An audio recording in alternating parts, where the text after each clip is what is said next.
Hi. Welcome to episode 3. This is step 2 from chapter 1. Keep up with me, guys. By the end of this book, you will be one of the most dangerous men or women mentally. Step 2. Beware the inflaming factors. Low-grade emotions continually affect our thinking, and they originate from our own impulses, for instance, the desire for pleasing and comforting thoughts.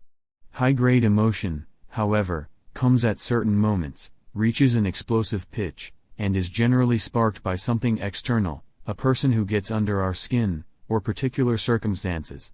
The level of arousal is higher and our attention is captured completely. The more we think about the emotion, the stronger it gets, which makes us focus even more on it, and so on and so forth. Our minds tunnel into the emotion, and everything reminds us of our anger or excitement. We become reactive. Because we are unable to bear the tension this brings, high-grade emotion usually culminates in some rash action with disastrous consequences. In the middle of such an attack we feel possessed, as if a second, limbic self has taken over.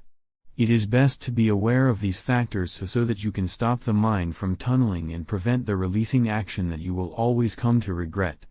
You should also be aware of high-grade irrationality in others, to either get out of their way or help bring them back to reality. Trigger points from early childhood. In early childhood we were at our most sensitive and vulnerable. Our relationship to our parents had a much greater impact on us the further back in time we go. The same could be said for any early powerful experience. These vulnerabilities and wounds remain buried deep within our minds. Sometimes we try to repress the memory of these influences, if they happen to be negative, great fears or humiliations. Sometimes, however, they are associated with positive emotions, experiences of love and attention that we continually want to relive. Later in life, a person or event will trigger a memory of this positive or negative experience, and with it a release of powerful chemicals or hormones associated with the memory. Take, for example, a young man who had a distant, narcissistic mother.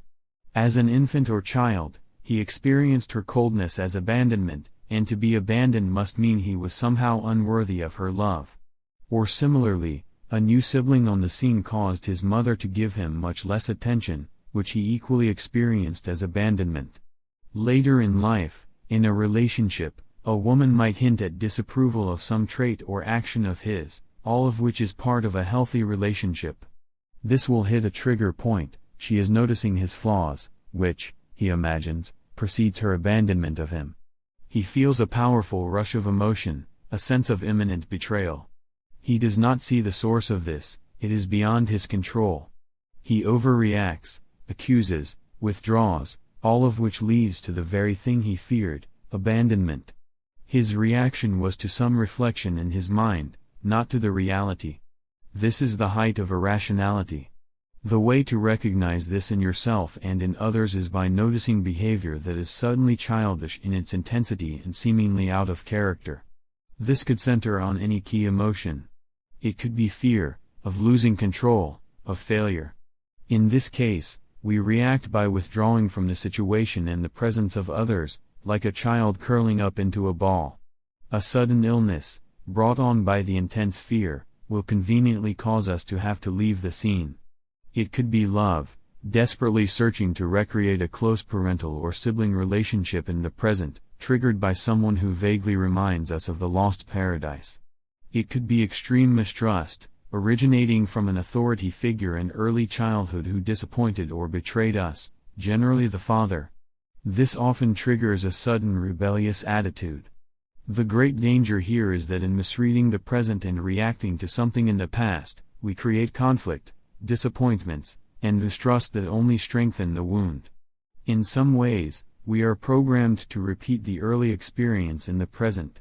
Our only defense is awareness as it is happening. We can recognize a trigger point by the experience of emotions that are unusually primal, more uncontrollable than normal. They trigger tears, deep depression, or excessive hope. People under the spell of these emotions will often have a very different tone of voice and body language, as if they were physically reliving a moment from early life. In the midst of such an attack, We must struggle to detach ourselves and contemplate the possible source, the wound in early childhood, and the patterns it has locked us into. This deep understanding of ourselves and our vulnerabilities is a key step toward becoming rational. Sudden gains or losses. Sudden success or winnings can be very dangerous. Neurologically, chemicals are released in the brain that give a powerful jolt of arousal and energy, leading to the desire to repeat this experience. It can be the start of any kind of addiction and manic behavior. Also, when gains come quickly, we tend to lose sight of the basic wisdom that true success, to really last, must come through hard work.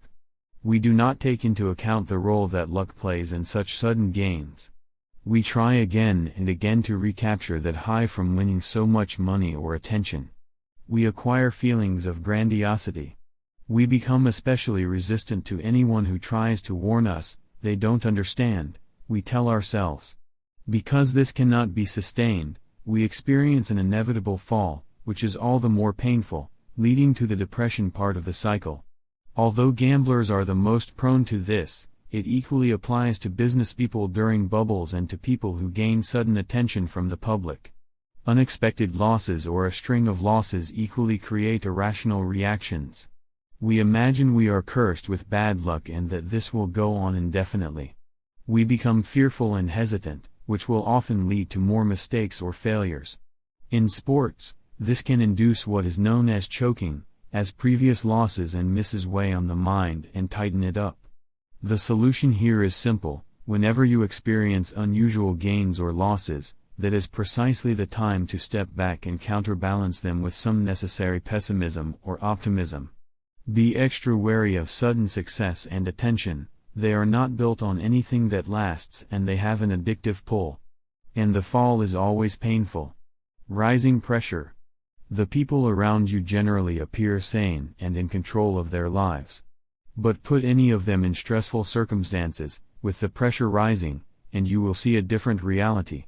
The cool mask of self-control comes off.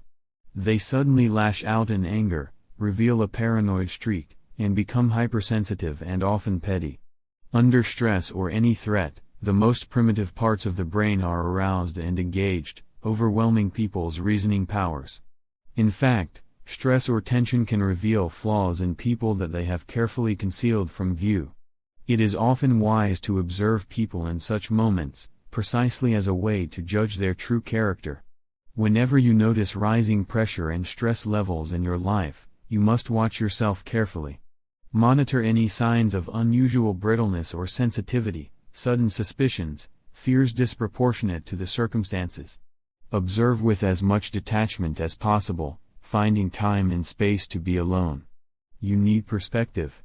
Never imagine that you are someone who can withstand rising stress without emotional leakage. It is not possible. But through self-awareness and reflection you can prevent yourself from making decisions you will come to regret. Inflaming individuals. There are people in the world who by their nature tend to trigger powerful emotions in almost everyone they encounter. These emotions range among the extremes of love, hatred, confidence, and mistrust. Some examples in history would include King David in the Bible, Alcibiades in ancient Athens, Julius Caesar in ancient Rome, Georges Danton during the French Revolution, and Bill Clinton. These types have a degree of charisma. They have the ability to express eloquently emotions they are feeling, which inevitably stirs parallel emotions in others. But some of them can also be quite narcissistic. They project their internal drama and troubles outward, catching other people up in the turmoil they create. This leads to profound feelings of attraction in some and repulsion in others.